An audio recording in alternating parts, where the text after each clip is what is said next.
Hi hello నమస్తే welcome back to my channel shining Ashwini recipes. నేను మీ అశ్విని. ఈరోజు మన ఛానల్లో సింపుల్ అండ్ టేస్టీగా చేసుకుని టొమాటో రసం చేసి చూపిస్తానండి. చాలా బాగుంటుంది, మీరు ఒకసారి ట్రై చేయండి. నేను ఇక్కడ కొద్దిగా చింతపండు వేసి చేస్తున్నాను. టొమాటో రసం బాగుంటుంది, మీరు ఒకసారి ట్రై చేయండి. దీనికోసం ముందుగా స్టవ్ వెలిగించి ఒక బాండి పెట్టుకొని అందులోకి ఒక చిన్న నిమ్మకాయ సైజ్ అంతా చింతపండు తీసుకొని కడిగి వేసుకున్నానండి. తర్వాత 1 లీటర్ వరకు వాటర్ పోసుకున్నాను. ఆ తర్వాత ఒక 7 టమోటాలు పైన కట్ చేసుకొని వేసుకోవాలండి. ప్లీజ్ మా వీడియోలు కనుక మీకు నచ్చినట్లయితే లైక్ చేసి, షేర్ చేసి, కామెంట్ చేయండి. ప్లీజ్ నాకు సపోర్ట్ చేయండి.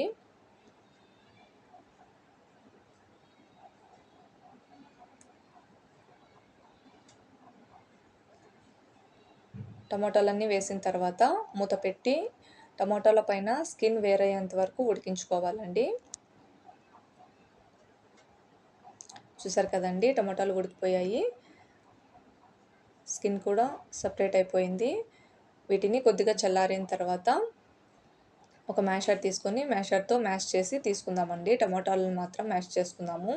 చింతపండు నుంచి గుజ్జు తీసుకొని మీకు ఎంత రసం కావాలో అంతవరకు నీరు పోసుకొని పక్కన పెట్టుకుందామండి.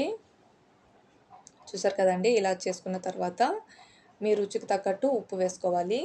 నేను ఇక్కడ రాళ్ళుప్పు 1.5 టేబుల్ స్పూన్ వరకు వేసుకున్నాను. సరిపోకపోతే మళ్ళీ వేసుకోవచ్చు. దీన్ని పక్కన పెట్టుకొని తర్వాత స్టవ్ వెలిగించి మళ్ళీ ఒక బాండీ పెట్టుకొని అందులోకి ఒక 3 టేబుల్ స్పూన్ వరకు ఆయిల్ వేసుకోవాలండి. ఆయిల్ వేడైన తర్వాత పోపు దినుసులు వేసుకోవాలి. 1/2 టేబుల్ స్పూన్ ఆవాలు, కొద్దిగా జీలకర్ర, కొద్దిగా పచ్చిశనగపప్పు, కొద్దిగా ఉద్దిపప్పు వేసుకొని చిటపటమన్న తర్వాత మీ కారానికి తగ్గట్టు ఎండుమిరపకాయలు వేసుకోవాలండి.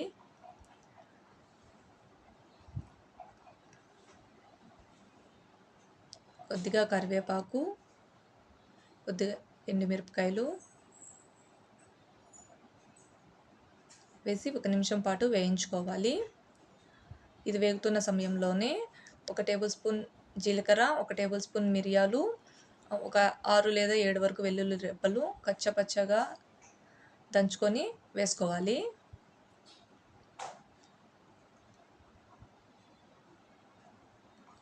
ఇది దంచుకోవడం వల్ల ఫ్లేవర్ బాగుంటుందండి. మీకు దంచుకునేది ఇష్టం లేకపోతే మిక్సీలో అయినా వేసుకోవచ్చు.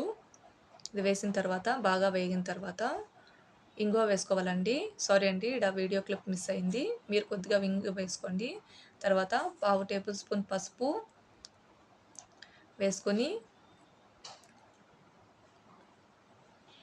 మనం ముందుగా తయారు చేసి పెట్టుకున్న రసం మొత్తం వేసుకోవాలండి. రసం వేసుకున్న తర్వాత ఒకసారి బాగా కలిపి ఉప్పు సరిపోయిందో లేదో చూసుకొని వేసుకోవాలి.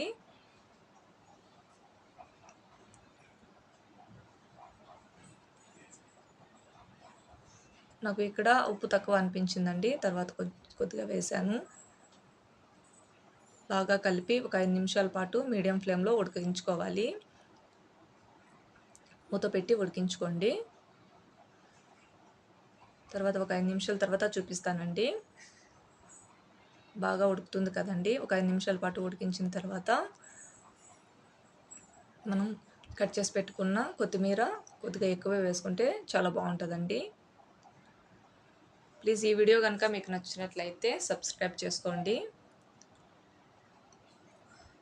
అంతే అండి, సింపుల్ అండ్ టేస్టీగా తయారయ్యే రసం రెడీ అయిపోతుంది. ఈ రసం మీరు ఒకసారి ట్రై చేయండి, చాలా బాగుంటుంది.